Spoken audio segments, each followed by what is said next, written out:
So hello all class 10th students.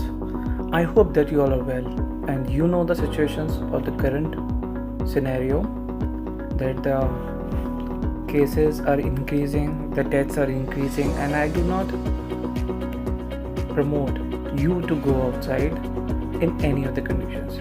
आप जितना ज़्यादा घर पर रहते हैं उतना ज़्यादा ही आपके लिए अच्छा रहेगा. Please do not go outside. Try to study online.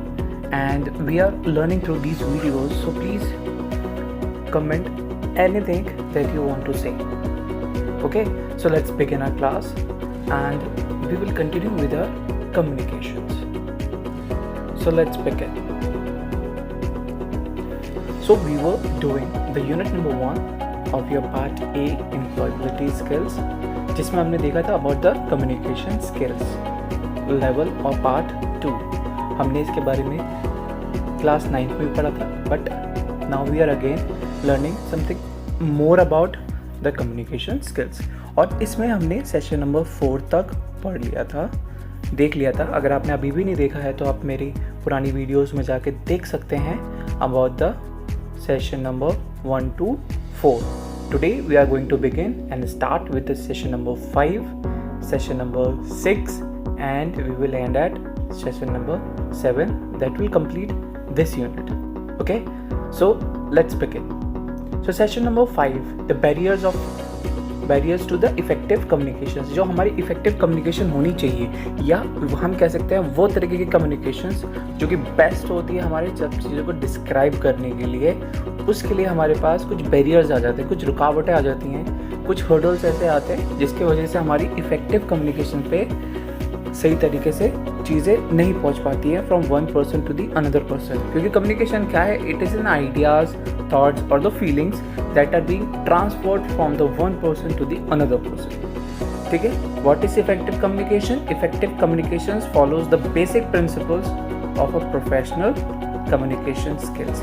Effective communication तब होती है जब हमने इससे पहले की जितने भी हमने पढ़े कि किस तरीके से हमारी इफेक्टिव कम्युनिकेशन होती है, वो सारे प्रिंसिपल्स को जब हम अप्लाई कर देते हैं तब हमारी कोई भी कम्युनिकेशन एक परफेक्ट या फिर हम कह सकते हैं इफेक्टिव कम्युनिकेशन हो सकती है. So let's see what are the barriers of that. Barriers to the effective communications are the physical barriers. Physical barriers is the environmental and the natural condition that act as a barrier in communication in sending message from sender to receiver.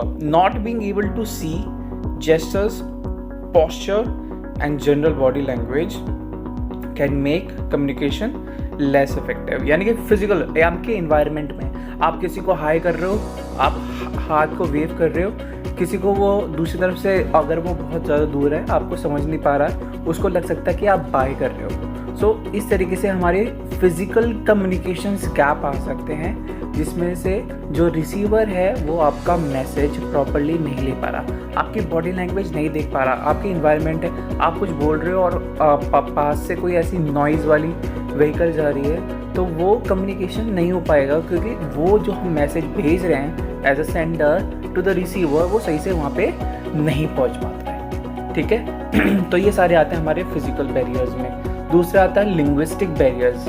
The inability to communicate using a language is known as a language barrier to the communication. Language barriers are the most common communication barriers. यानी कि कभी कभी क्या होता है, हमने ऐसी चीज़ें जैसे कि हम चैट कर रहे हैं किसी से और ऐसे वर्ड्स लिख दिए जो हमें पता है और दूसरे वाले को नहीं पता, तो ये होता है हमारी लैंग्वेज बैरियर्स. जो कि हमारे को जो लैंग्वेज पता है, जो जिस लैंग्वेज में हम लिखते हैं, तो शायद वो उसके पास वो वाली पता ही नहीं है कि इसको क्या कहते हैं. ठीक है. तो हमारा हर एक चीज़ को लिखने का तरीका अलग हो सकता है, समझने का तरीका अलग हो सकता है, हमारी लैंग्वेज अलग हो सकती है. It's not about the chatting. अगर हम आपस में भी बातचीत कर रहे हैं और वो लैंग्वेज हमारी सेम नहीं है, ठीक है, तब भी हमारे पास वो बैरियर्स आ सकते हैं. फिर नेक्स्ट आता है interpersonal barriers. Barriers to the interpersonal communications occur when the sender's message is received differently from how it was intended. तो यानी कि वो वाला मैसेज जो कि हम भेजना चाहते थे किसी अदर इंटेंशन से, ठीक है, लेकिन जब रिसीवर ने वो मैसेज रिसीव करा तो वो उसको गलत इंटेंशन में ले गया। तो यानी कि ये इंटरपर्सनल बैरियर्स हैं हमारे खुद के अपने तरफ से बनाई गई धारणा के ऊपर कि वो तो हमेशा ऐसा ही बोलेगा, तो उसके मैसेजेस भी कुछ इस तरीके से होंगे, हम ऐसा अज्यूम कर लेते हैं। So that is totally wrong. तो अगर आपको चाहिए तो आप सही से वो मैसेज जब वो भेज रहा है तो उसको पॉजिटिवली लेने की कोशिश करिए, इससे पहले कि आप उसे नेगेटिव घोषित कर दें। ठीक है, नेक्स्ट आता है organisational barriers.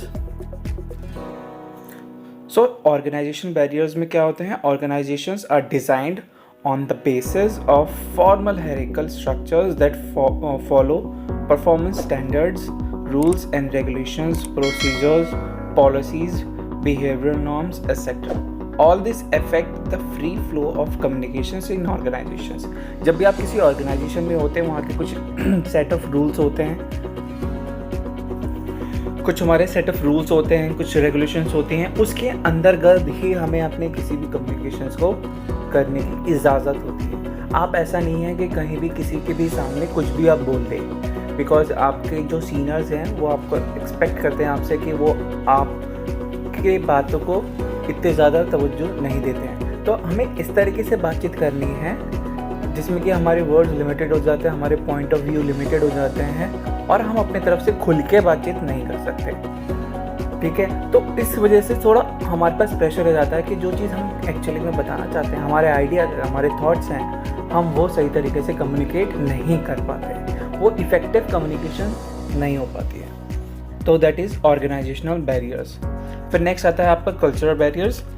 Cultural barriers is when the people of different cultures are unable to understand each other customs resulting in inconvenience and difficulties. ठीक है, फॉर एग्जांपल आप यूपी में रहते हैं और आप जा रहे हैं साउथ में, तो वहाँ का कल्चर, वहाँ की चीज़ें, वहाँ की सारे स्टैंडर्डाइजेशंस अलग हैं as compare to Uttar Pradesh जहाँ पे मैं रहता हूँ। ठीक है, तो जब आप वहाँ जाते हैं तो कहीं ना कहीं आपको परेशानियाँ आती हैं, मेनली कम्युनिकेशन में। आप समझ नहीं पा रहे आप कैसे बातचीत करें। ठीक है, ये मैं इंडिया टू इंडिया बातचीत कर रहा हूँ, जब हमें खुद ही समझ में नहीं आ रहा। फॉर एग्जांपल अगर आप कहीं बाहर जाते हैं किसी और कंट्री में, तो वहाँ पे भी कम्युनिकेशन बैरियर्स इस तरीके से आ सकते हैं, क्योंकि वहाँ का कल्चर, वहाँ का ट्रेडिशंस, वहाँ की सारी अडेप्टेशंस अलग हैं as compare to your locality, your area.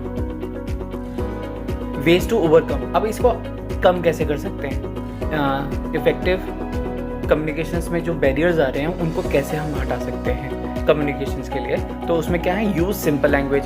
आप कोई हाई फाई इस तरीके से मत बोलिए कि दूसरा वाला समझ ही नहीं पा रहा। सबसे सिंपल लैंग्वेज में आप रखिए, तभी वो दूसरा वाला भी उसको समझ पाएगा। Do not form assumptions on culture, religion और जियोग्राफी। कभी भी अपनी तरफ से कोई ऐसा धारणा बनाकर कहीं ऐसी जगह पे मत जाए जहाँ पे वो अलग से कल्चरल है, वो अलग से रिलीजनल थॉट्स रखता है और क्या क्या चीज़ें रखता है, वो अपने आप से हम पहले ना बनाएं। ठीक है, नेक्स्ट आता है try to communicate in person as much as possible. जो भी चीज़ आपको बातचीत करनी है वो डायरेक्टली बात करने की कोशिश करें। किसी के थ्रू आप बातचीत करेंगे तो वो चीज़ें लैक कर सकती हैं। आपका मैसेज डायरेक्टली ना जाके इनडायरेक्टली जा रहा है तो कहीं ना कहीं वो मैसेज कट हो सकता है, शॉर्ट हो सकता है और मॉडिफाई भी हो सकता है। यूज़ विजुअल्स, अच्छे तरीके से विजुअल्स आप दिखाएंगे तो वो कम्युनिकेशंस करने में ईजी करेगा। Take help of a translator to overcome differences in language. हमेशा ट्रांसलेटर यूज़ करें जब कभी भी आपको लगता है कि हमारे कम्युनिकेशंस लैंग्वेजेस अलग हैं। ठीक है, लास्ट आता है be respectful of others opinions.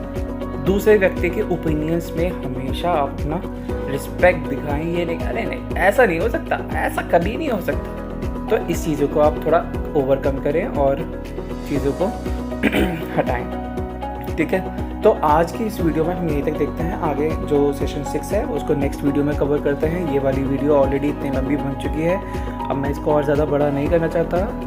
आगे की चीज़ें हम अपनी नेक्स्ट वीडियो में देखेंगे। Till then take care, bye bye.